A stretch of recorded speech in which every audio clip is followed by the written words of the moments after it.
कथा बोधकथा उंदीर आणि सिंहीण. उंदीर आणि सिंहिणीची ही कथा कधीही जुनी होत नाही. आपल्याला माहीतच आहे की सिंहीण ही एक उग्र गर्विष्ठ प्राणी आहे. लहान प्राण्यांकडे सिंह कायम तुच्छतेने पाहत असे. अशीच एक सिंहीण एकदा जंगलात फिरत असताना तिच्या पंजांमध्ये काटा घुसला.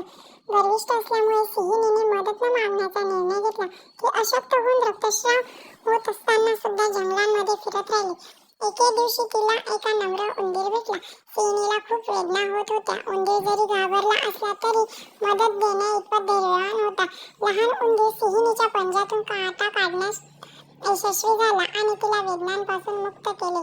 जरी सिंहीण खूप मोठी आणि सामर्थ्यवान होती आणि उंदीर इतका लहान आणि नम्र होता, तरीही उंदीराच्या दयाळूपणामुळे सिंहिणीचे प्राण वाचले. बोध काय मिळाला यातून?